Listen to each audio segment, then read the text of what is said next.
Hello everyone, welcome to my channel Biomystery. I am Vendrila Bonig and I have been uploading videos on a few chapters of biology. But today I have planned to make a video on a chapter of chemistry. So let's get started. So today we are going to start with the chapter Electrochemistry.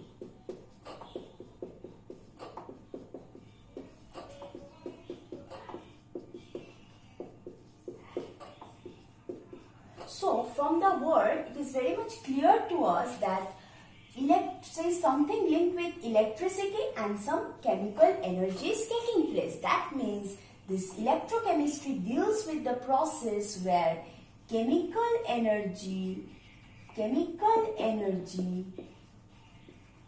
is converted to electrical energy. So we get electricity or EMF from the cell. That is the electrochemistry. Now, electrolysis is another process where the opposite things takes place, where using electricity, lysis of any compound, that is splitting up of a compound which we call electrolyte, is taking place. So from here we get chemical energy from electrical energy. So electrical energy is converted to chemical energy. So we get chemical energy from electrolysis and electrical energy from electrochemistry. So the reaction in which this electrochemical reaction takes place, that we call galvanic cell. We call that type of cell galvanic cell. And in electrolysis, the reaction in which the container in which this electrolysis reaction takes place, we call that electrolytic cell. So we will deal with a special type of galvanic cell, that is zinc copper sulfate reaction, which we call Daniell cell. This is Daniell cell.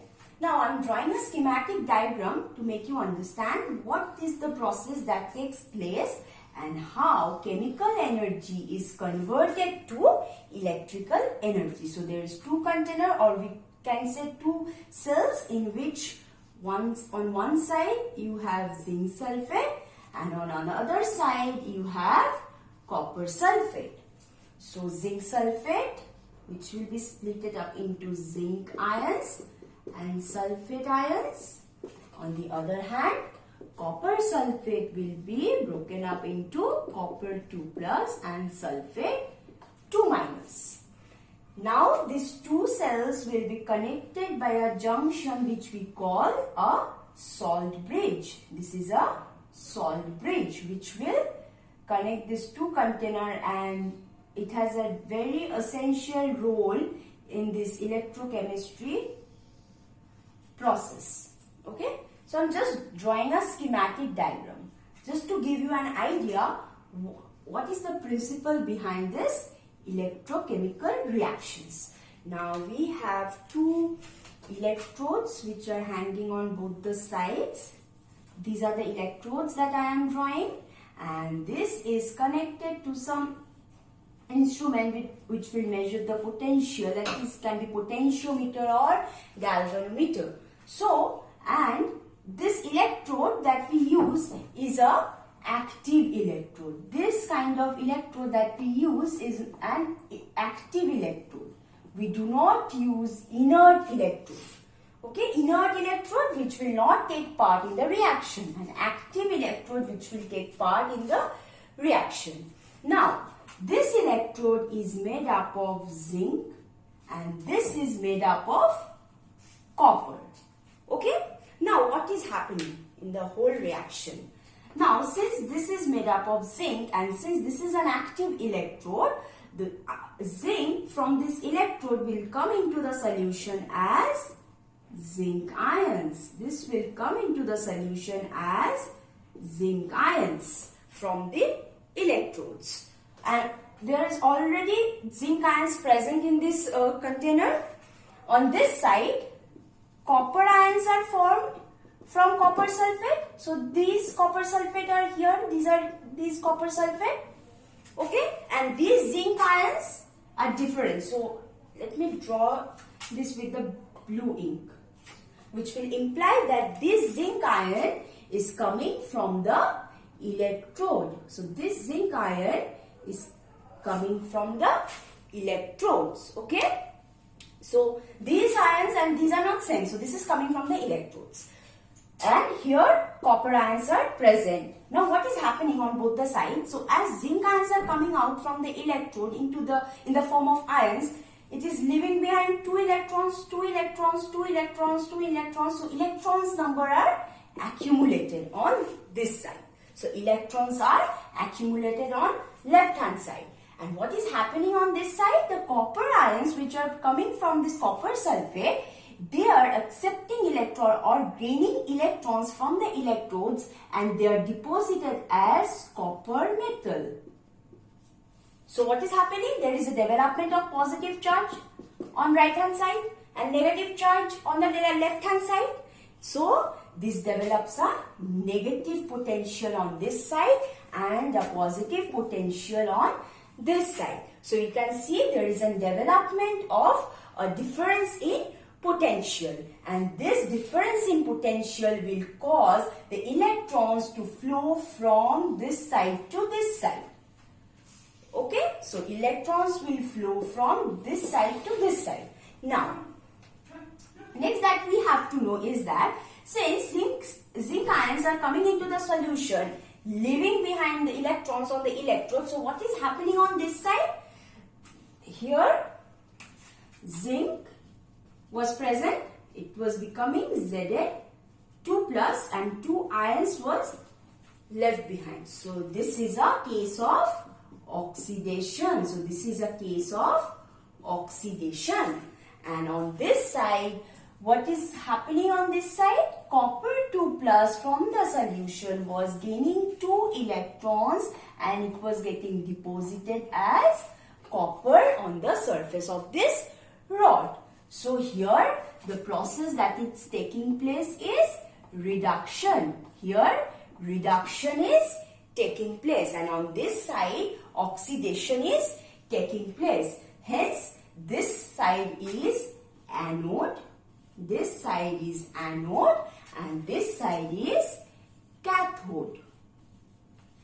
So electrons are flowing from anode to cathode. So conventionally current will start flowing from higher potential to lower potential, that is from cathode to anode. Current is flowing.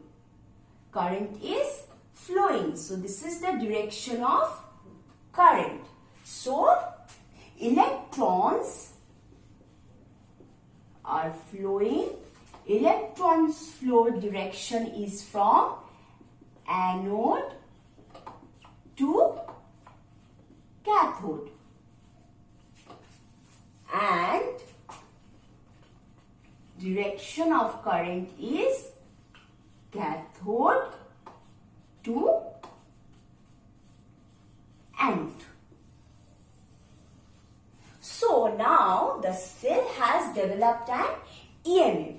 So the cell has developed an EMF due to the difference in this potential and the electrons have started flowing from anode to cathode. So there will be a development of potential in the overall cell. That means the cell will start working. That means current is flowing now. So this is how we are getting electrical energy. So you can see one more thing, oxidation and reduction both is taking place. So this is an example of redox reaction. So let's calculate EMF of the cell. So EMF of the cell would be from cathode to anode, from higher potential to lower potential. That means E cathode minus E anode. E cathode minus E anode. That means the potential that is developed on the cathode minus the potential of the anode. Or in other words, we can write E reduction minus E oxidation. So this is how you calculate EMF of the cell. We write it as E cell. So this is your E cell. So this is how you calculate E cell of a galvanic cell. That is E cathode minus E anode. Now, in the examination, they give you to represent the galvanic cell. They ask you to represent the galvanic cell. So in that case, we cannot draw all this because and this bridge and all. So in that case, what do we have to show? We have to first know which side is oxidation is taking place, on which side reduction is taking place. So in this case, zinc 2 and copper was undergoing reduction. This copper. So this was oxidation, this is reduction. So if I want to represent this in the form of galvanic cell, how will I do that? I'll give a dash 2 plus. This is the salt bridge. Copper 2 plus copper. So this is how I will represent. So this is, you can see, this representation is nothing but this is oxidation and this is anode. This is anode. And on this side, reduction is taking place. So this is cathode. This is cathode. So this is how I can represent the galvanic cell. Okay. Now, there was one more thing. That is what? Salt bridge. Salt bridge. What is the function of salt bridge? Actually, this is made up of either KCl, KNO3, agar. Okay. This is KNO3. So what is the function of this? We were seeing on this anode side, zinc ions were getting accumulated on the anode. So zinc ions were accumulated at the anode and it was coming from the rod. On this side, copper was getting reduced and it was getting deposited on the rod. So there was accumulation of Zn2 plus and electrons were accumulated. That's why it is flowing from anode to cathode. Now, after a certain point of time, these zinc ions will start attracting the electrons because the number of ions has increased. So now it will not allow electrons to flow from anode to cathode. So obviously, at some point of time, the cell will stop working. So that's why we need the salt bridge where suppose K plus Cl minus will be formed. So this Cl minus will form an ionic bond with zinc. So the zinc will be interacting with chloride ion. So now the electrons will be free to move easily from anode to cathode. On the other hand, when copper 2 plus was getting deposited on the rod, sulfate ions were accumulated. The number of sulfate ions were greater in the cathode. So at that time, this K plus will form and bond with sulfate. So sulfate is busy with K plus, zinc is busy with chloride. So it will not affect the movement of electrons from anode to cathode. So that's why it is maintaining the electrical neutrality in the cell and maintaining the overall balance in the cell. So this is the function of salt bridge. And this is the graphical representation of your galvanic cell. Next is, suppose I want to measure, I am measuring the difference. Like in the galvanic cell, I am measuring the overall difference that is coming from anode cathode and we are reading from the instrument. But how much how much potential the zinc rod is developing or how much potential copper rod is developing, we have to calculate that. So I want to calculate anode. Suppose this is the rod, zinc is present. So this is zinc sulfate. So this is this electrode. This electrode is developing a potential, and there was cathode. On this side copper sulfate was there, and this rod was developing a potential. This is made up of copper, this is zinc. Now how much potential this individual zinc and copper was developing? This was unknown to us. I want to calculate the potential that is developed by the zinc electrode only or copper electrode only. I am getting a difference here. In the potentiometer I am getting the reading of the difference of the potential, but I am not getting the exact value of zinc or copper.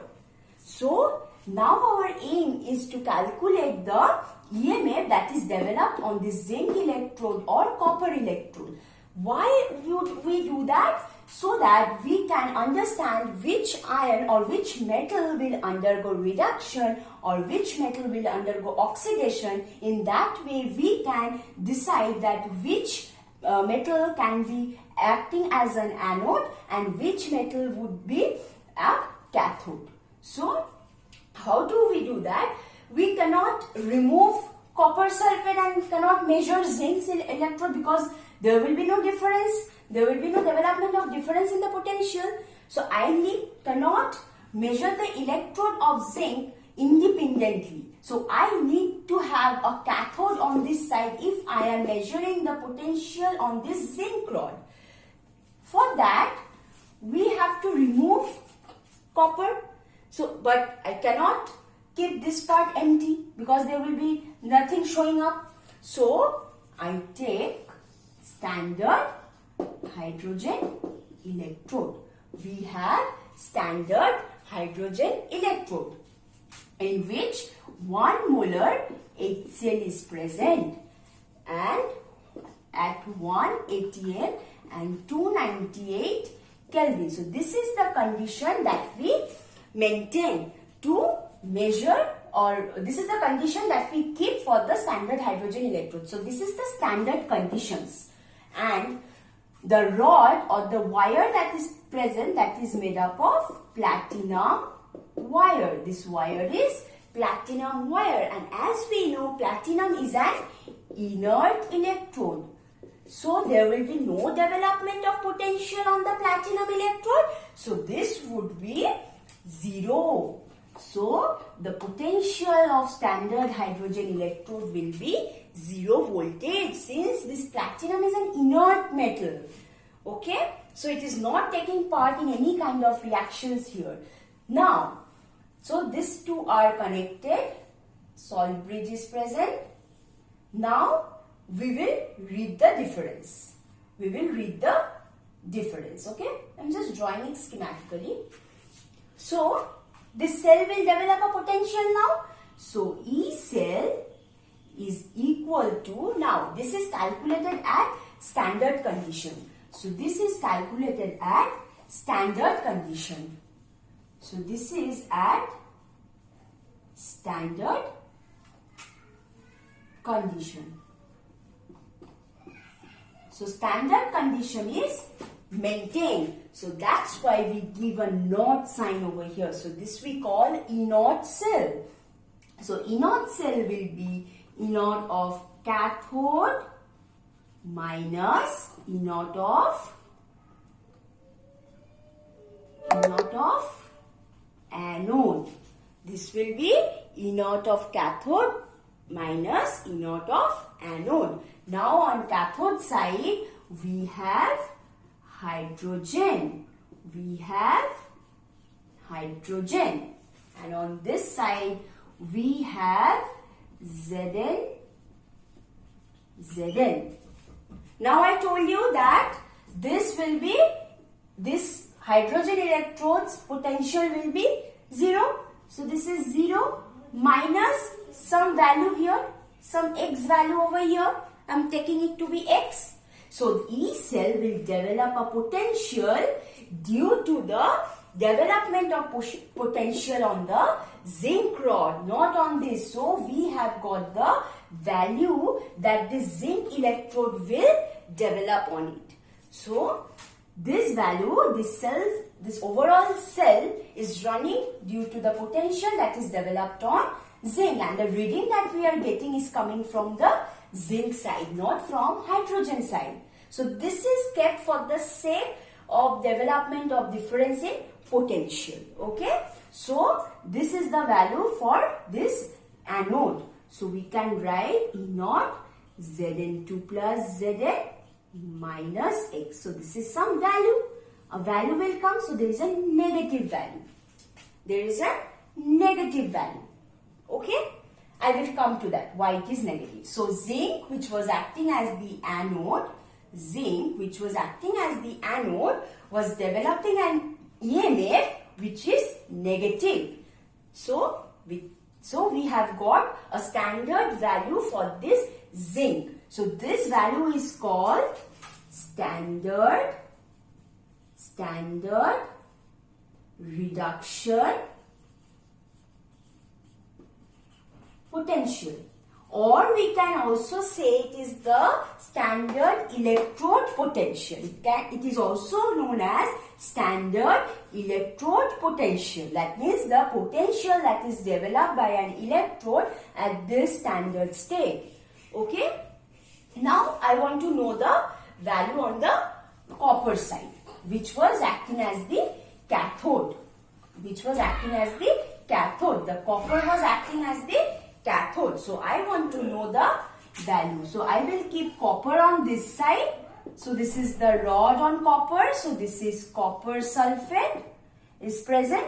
And on this side I will keep standard hydrogen electrode. Standard hydrogen electrode is present over here. And here it is connected by the salt bridge.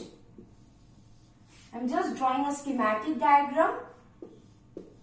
There is a beautiful diagram given in your book.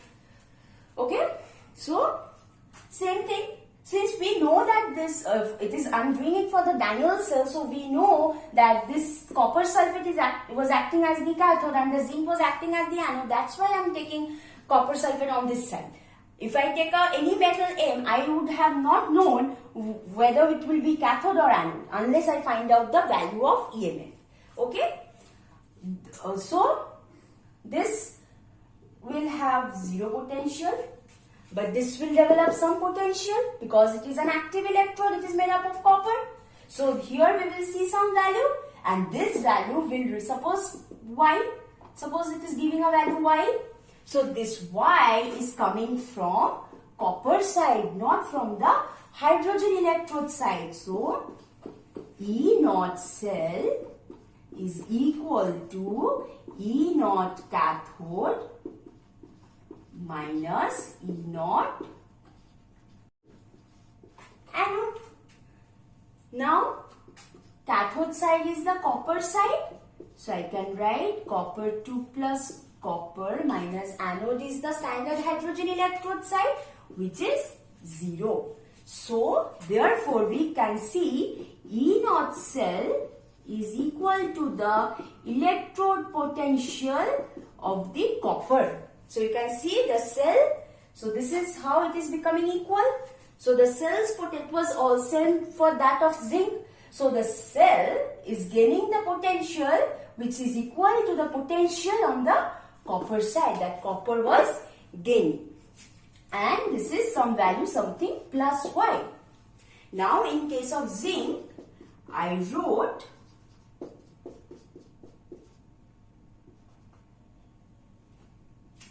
it was 0 minus Zn2 plus Zn. Okay, so therefore E naught cell is equal to minus X some value. Now what does this minus and plus represent?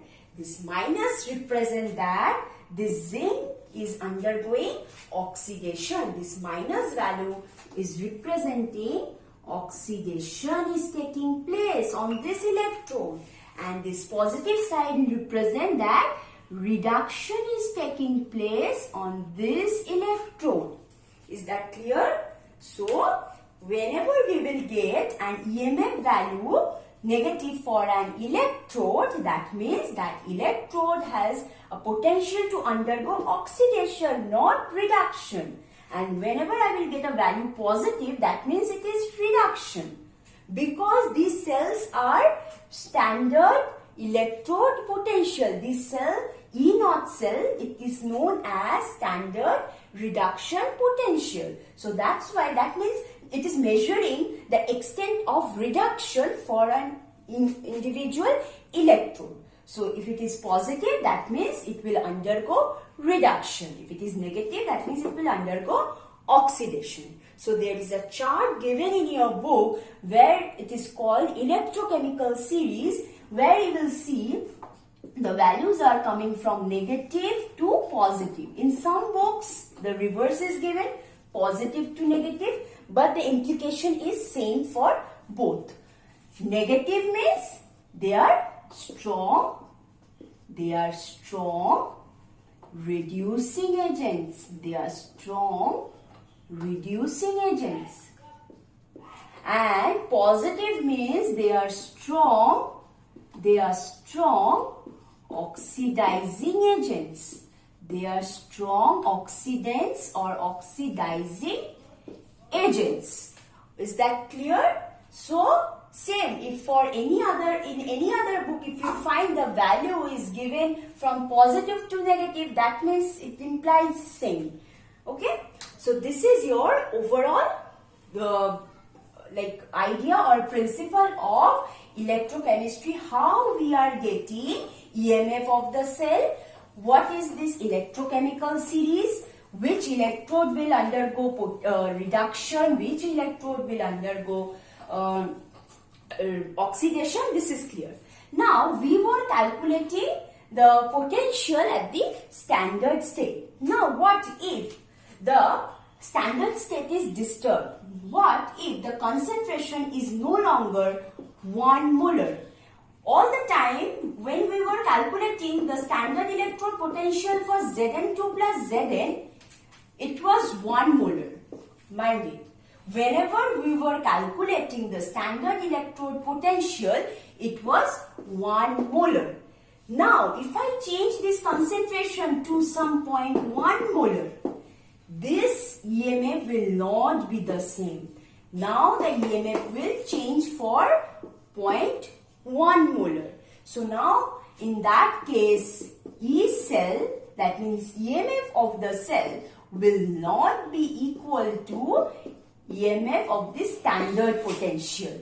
That means standard potential of the cell will not be same as that of the EMF of the cell. In that case, or sometimes the temperature might change. It is not 298 Kelvin. It is something different, 300 Kelvin. So in that case, we have to calculate the EMF of the cell. And there we use an equation which we call Nernst equation. We use Nernst equation. So this Nernst equation will give you the value of EMF when the cell is not maintained in its standard state. So this is equal to E0 cell, which is not equal. So some factor will come, which is 2.303 RT by NF log. Now let me take an equation, and I'm taking the Daniell cell equation only. In Daniell cell, zinc was undergoing oxidation. This is the half oxidation, half reaction. This is called oxidation half reaction. And in reduction half reaction, copper was undergoing reduction. So Cu2 plus 2 electron was giving copper. So net equation would be something like this. Zn plus Cu2 plus will give you Zn2 plus copper. So this is what we will get. This is what we will get, plus copper. So this is our net equation, that is Zn2 plus Cu2 plus giving Zn2 plus copper. So this is our net result of the Daniell cell. This is the net reaction that was taken in that cell. So log will be product by reactant. Product, concentration of the product by concentration of the reactants. Now, suppose there is a stoichiometry present, like if any 3 or 2 is there, it will go to the power according to law of mass action. So now we know that concentration of a solid mass is 1. Concentration of a solid mass is 1. This will be 1. So the resultant equation would become E cell is equal to E naught cell minus 2.303 RT by NF log Zn2 plus by Cu2 plus. Their concentration terms. Is that clear? So this is your Nernst equation. This is your Nernst equation. Now, what is this? R, we know R is universal gas constant. T is the temperature which we consider to be 98 Kelvin. F is the Faraday's constant. Now, in each of these has their value, where R is 8.314 joule per mole per Kelvin, T is 298 Kelvin, F is 96500. So, if I take R to be 8.314 joule per mole per Kelvin, T is 298 Kelvin, F is 96500 Coulomb. So if I substitute this value, I will get 0.0591. So I can also write this equation as E cell is equal to E naught cell minus 0.05991 by N log concentration of Zn2 plus by concentration of Cu2 plus. So, and N represents the number of electrons exchanged. Now, in this case it is 2. You can see 2 electrons on this side, 2 electrons on this side. Now, if I give you a reaction like this, suppose aluminium undergoing oxidation giving Al3 plus 3 electron. Let it be copper. Okay. Electron number is not balanced. So we have to balance the electron number. To balance that, I will multiply this equation with 2 and this equation with 3. This equation with 3. So resultant we will get 6 electron and 6 electron on both sides. It will be 3, it will be 3 and it will be 2 and 2. Okay, so in that case N will be 6. N will be 6 in that case. Is that clear? For this type of reaction you have to balance the number of electrons. So this is your Nernst equation. Now, what if this cell has attained equilibrium? Suppose the cell has attained equilibrium. In that case, the E naught cell at equilibrium. At equilibrium. In that case, E cell will be equal to 0. So, E naught cell E cell is equal to E naught cell minus 0.0591 by n log, if I consider this reaction only, if I consider this reaction, I'm considering this reaction only, so it is concentration of Zn2 plus by Cu2 plus concentration. So this is what at equilibrium will look like. So it will be 0 is equal to E naught cell minus this 0.059 by n log Zn2 plus by Cu2 plus. So I can write therefore E naught cell.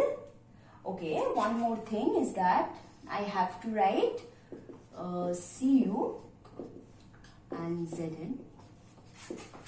We will see why I am writing this, because this is at equilibrium, and we have seen in equilibrium chapter, this is when something attains equilibrium, it has an equilibrium constant which is concentration of Zn2 plus into Cu2 plus by Zn into concentration of Cu2 plus.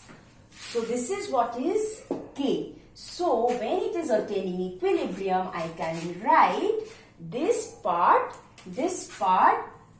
to be K. This will be K. So E naught cell will look like this. Equation will come. The resultant equation will be log K. I would ask you to write the equation. Always represent the equation RT by NF log K. So this is our E naught cell which is connected with the equilibrium constant. So that means when the cell attains equilibrium, their E naught cell is equal to 2.303 RT by NF log K, where K is the equilibrium constant, where K is the equilibrium constant. So this is your relation between E naught cell and K. Now, when this cell is performing a work, that means there is some exchange of energy.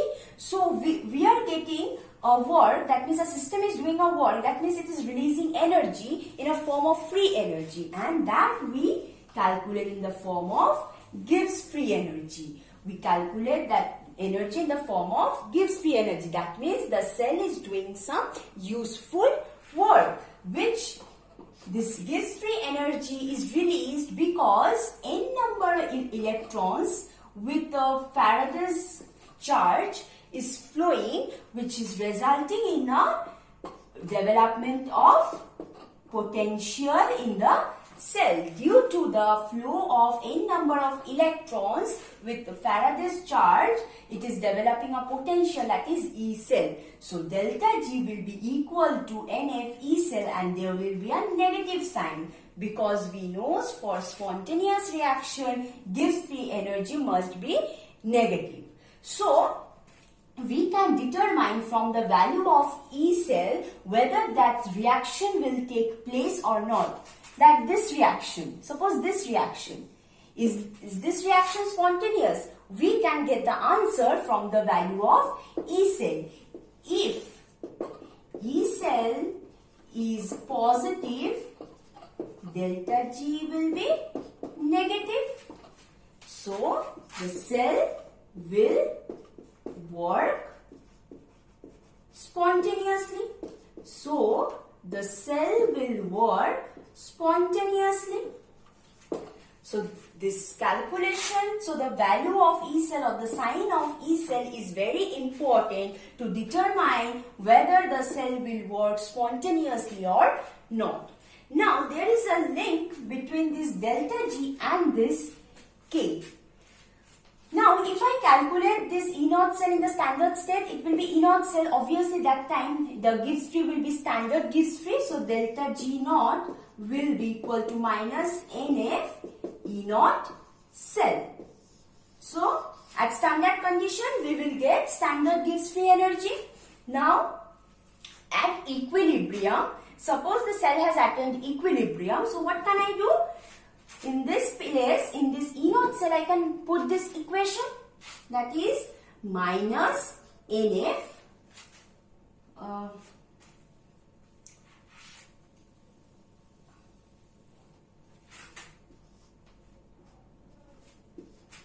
okay, so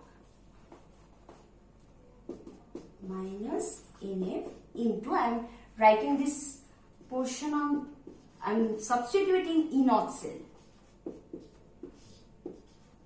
NF log K. Okay, I'm so